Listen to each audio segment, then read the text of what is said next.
మహబూబాద్ జిల్లా కేంద్రంలోని government area హాస్పిటల్లో ఆకస్మికంగా తనిఖీ చేయడం జరిగింది. ఇక్కడ చాలామంది పేషెంట్లను వారి అటెండర్లను వాళ్ళందరినీ సందర్శించి వాళ్ళతో మాట్లాడి వాళ్ళకుండే కష్టాలు ఏంటో తెలుసుకోవడం జరిగింది. ఇక్కడ ప్రధానంగా డయాలసిస్ సెంటర్ కరెక్ట్గా లేదు, ఇంకొక 3 నుంచి 4 యూనిట్లు అవసరం అని చెప్పేసి వాళ్ళు చెప్పడం జరిగింది. అలాగే నేను ఇక్కడ ఏరియా హాస్పిటల్ సూపరింటెండెంట్ శ్రీనివాసరావు సార్తో కూడా మాట్లాడా. వారు ఏమంటారంటే డయాలసిస్ యూనిట్లు పెట్టడం పెద్ద సమస్య కాదు, అకామిడేషనే పెద్ద ప్రాబ్లం అనడం. వాళ్ళు నిజంగా కూడా సరే ఆ సమస్యను దృష్టికి తీసుకొని నేనేమంటున్నానంటే ఇప్పుడు మీకు కావాల్సినటువంటి ఏదైనా సదుపాయాలు కానీ ఏవైనా ఇన్స్ట్రుమెంట్స్ ఏదైనా అవసరం ఉంటే అవన్నీ నాకు ఇండెంట్ పెట్టి నాకు ఇస్తే నేను మన హెల్త్ మినిస్టర్ వద్దకు తీసుకెళ్ళి అవన్నీ శాంక్షన్ చేయించే బాధ్యత నేను తీసుకుంటా. అదేవిధంగా ఇక్కడ నాకు రోజుకు ఒక 2-3 పేషెంట్లు ఫోన్ చేస్తూ ఉంటారు, సార్ డయాలసిస్కి మేము వరంగల్, ఖమ్మం, హైదరాబాద్ పోవాల్సి వస్తూ ఉంది, మాకు ఇక్కడ డయాలసిస్ ఏర్పాటు చేయండి అని చెప్పేసి చాలామంది పేషెంట్స్ నాకు చెప్పడం. అందుకే దాన్ని దృష్టిలో పెట్టుకొని నేను ఇక్కడికి వాళ్ళ ఈ పర్యటనలో భాగంగా ఇక్కడికి రావడం జరిగింది. హాస్పిటల్ అంతా సందర్శిస్తే మనకు తెలిసిన ముఖ్య విషయం ఏంటంటే ఇక్కడ డాక్టర్స్ టైంకి రాకపోవడం నా వద్దకు వచ్చిన ముఖ్యమైన కంప్లైంట్. కాబట్టి అదే ఇప్పుడు బయోమెట్రిక్ తీపిచ్చి చూస్తా. అదేవిధంగా మనకు డయాలసిస్కి సంబంధించినటువంటి ఒక యూనిట్ ఎక్కడైతే ఎస్టాబ్లిష్ చేయాలో అక్కడ ఒక స్పెషల్ పెద్దగా రూమ్ కావాలని వారు అడగడం జరిగింది. నేను ఇక్కడ ఉన్నటువంటి డాక్టర్ కమిటీలతో మాట్లాడి ఇక్కడ ఒక దగ్గర ఒక రూమ్ ఏర్పాటు చేసి ఆ డయాలసిస్ సెంటర్ కొంచెం తొందరగా స్టార్ట్ చేసే విధంగా వాళ్ళతోటి నేను అడిగి అది స్టార్ట్ చేపిస్తానని చెప్పేసి తెలియజేస్తూ, ఇక్కడ స్టాఫ్ కొరత చాలా ఉంది. చాలామంది అవుట్ సోర్సింగ్ డాక్టర్లను ఇక్కడ పెట్టుకోవడం జరుగుతూ ఉంది. అవుట్ సోర్సింగ్ వాళ్ళకు ఇక్కడ ఉన్నటువంటి రూల్స్ రెగ్యులేషన్స్ తెలియదు, ఏదో కాంట్రాక్ట్ వర్కర్స్ లాగా వస్తారు, పొద్దునొస్తారు, మనకు వాళ్ళకు వాళ్ళు చేయవలసిన పని ఏదైతే ఉందో దాని మీద నిబద్ధత ఉండకుండా వాళ్ళు పొద్దునొచ్చి వెళ్ళిపోతూ ఉంటారు. వాళ్ళకు ఎవరు అడిగినా కూడా వాళ్ళకి అంత రెస్పాన్సిబిలిటీగా ఫీల్ అవ్వరు డాక్టర్లు. కాబట్టి నేను ఏమంటున్నానంటే ఇప్పుడు ఇంత పెద్ద హాస్పిటల్ గవర్నమెంట్ హాస్పిటల్ కట్టించారు. గవర్నమెంట్ హాస్పిటల్కి మినిమం 650 పడకల కంటే ఎక్కువ ఉండాలి. ఇప్పటికి మనకు 305 బెడ్సే ఉన్నాయి. కాబట్టి దాన్ని అప్గ్రేడ్ చేపిస్తూ 605 బెడ్లకు మనం పెంచాల్సిన బాధ్యత మన ప్రభుత్వం మీద ఉంది. అదేవిధంగా గత ప్రభుత్వం కేవలం కాలయాపన చేస్తూ కొత్త రిక్రూట్మెంట్లు గవర్నమెంట్ నోటిఫికేషన్ ఇవ్వకుండా రెగ్యులర్ పోస్టులను భర్తీ చేయకుండా కాలయాపన చేసింది. కేవలం అవుట్సోర్సింగ్లోనే ప్రోత్సహించి వాళ్ళని పెట్టడం వల్ల వాళ్ళు ఇక్కడ ఏదో వచ్చి జాలీగా వచ్చి పని చేసుకొని పోవడమే తప్ప వాళ్ళకు ఒక కమిట్మెంటు, వాళ్ళకి ఎటువంటి బాధ్యత లేకుండా వాళ్ళు పనిచేయడం నిజంగా చాలా బాధాకరమైన విషయం. నేను ఇదే చెప్తా ఉన్నా. అదే కనుక రెగ్యులర్ పోస్టింగ్ ఉంటే ఇక్కడ పేషెంట్లకు మెరుగైన వైద్య సదుపాయం ఉండేది. సరే, ఇక్కడ ఏవేవైతే ముఖ్యమైన అంశాలు ఉన్నాయో అవన్నీ నేను తీసుకొని వాటిని మన గవర్నమెంట్కి రిప్రజెంట్ చేసి ముఖ్యంగా డయాలసిస్ ఒక కొత్త యూనిట్ని ప్రారంభిస్తానని చెప్పేసి తెలియజేస్తున్నాను.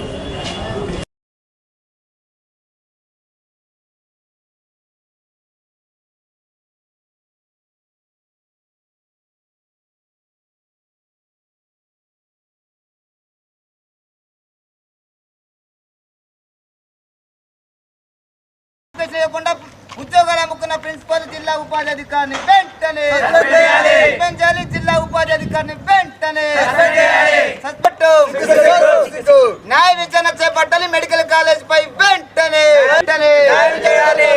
సిగ్గు ఉన్నత స్థానం నుండి ఉద్యోగాలు అమ్ముకోవట్టు.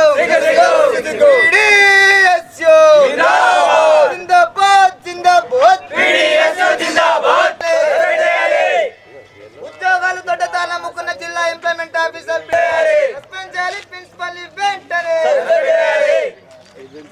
ఈరోజు పీడిఎస్యు ఆధ్వర్యంలో మహబూబాబాద్ జిల్లా కేంద్రంలో ఉన్నటువంటి మెడికల్ కాలేజ్ ముందు ఈ ధర్నా చేపట్టడం జరిగింది. ప్రధానంగా ఈరోజు నిరుద్యోగ సమస్య పెచ్చరిల్లిపోతున్న సందర్భంలో నిరుద్యోగులు ఎక్కడ చిన్న ఉద్యోగం దొరికినా చాలనుకునేటువంటి ఒక నిరాశతోటి ఈరోజు ఎడారిలో ఒక చిన్న నీటి చుక్క దొరికితే ఏ విధమైనటువంటి మానవ ఉల్లాసం కలిగేటువంటి విధంగా ఉంటారో ఆ విధంగా ఈరోజు మహబూబాబాద్ జిల్లా ఉన్నటువంటి అనేక మంది విద్యార్థులు నిరుద్యోగులు ఎదురు చూస్తున్న సందర్భంలో మహబూబాబాద్ మెడికల్ కాలేజీలో 74 పోస్టులు ఖాళీగా ఉన్నాయని చెప్పేసినటువంటి వార్త అందరికీ తీపి కబురుగా ఉన్నది. కానీ ఆ యొక్క 74 పోస్టులకు కనీసం నోటిఫికేషన్ ఇవ్వకుండా ఇక్కడ ఉన్నటువంటి మెడికల్ కాలేజీ ప్రిన్సిపల్, అదేవిధంగా జిల్లా ఎంప్లాయ్మెంట్ ఆఫీసరు, తర్వాత ఇక్కడ ఉన్నటువంటి సనా ఏజెన్సీ సంబంధించినటువంటి బాధ్యులు ఎవరైతే ఉన్నారో వీళ్ళందరూ కూడా కలిసి ముక్కుమ్మడిగా వీళ్ళందరూ కక్కుర్తిపడి కక్కుర్తిపడి నిరుద్యోగుల యొక్క ఆశను అత్యాశను అందరినీ కూడా వాళ్ళు పోగు చేసుకొని వాళ్ళ దగ్గర ఒక ఉన్నటువంటి పోస్టులకు సంబంధించినటువంటి ఏదైతే జీతభత్యాలకు సంబంధించిన దాన్ని దృష్టిలో పెట్టుకొని 2 లక్షల నుంచి 5 లక్షల వరకు డబ్బులు తీసుకొని డబ్బులు దండుకొని ఆ యొక్క పోస్టులు అన్నిటిని కూడా అడ్డదారిలో తీసుకోవడం జరిగింది. మేము ప్రధానంగా ఈరోజు డిమాండ్ చేసేది ఒకటే, ఏదైతే ప్రిన్సిపల్, జిల్లా ఎంప్లాయ్మెంట్ ఆఫీసరు, సనా ఏజెన్సీ వీరు ముగ్గురు కలిసి ఈ ముగ్గురు సంబంధించినటువంటి ఏదైతే పోస్టులు అమ్ముకున్నారో ఆ పోస్టులన్నిటిని బాధ్యతగా నోటిఫికేషన్ ఇచ్చి రీనోటిఫికేషన్ ద్వారా అర్హులైన అందరికీ కూడా ఆ యొక్క ఉద్యోగాలు ఇవ్వాలి. అదేవిధంగా తెలంగాణ రాష్ట్రం ప్రతిష్టాత్మకంగా తీసుకున్నటువంటి మెడికల్ కాలేజీలో ఈ దందా జరగడం అనేది చాలా సిగ్గుచేటని చర్య. కాబట్టి తక్షణమే మెడికల్ కాలేజ్ ప్రిన్సిపల్ తనను వెంబడే సస్పెండ్ చేయాలి.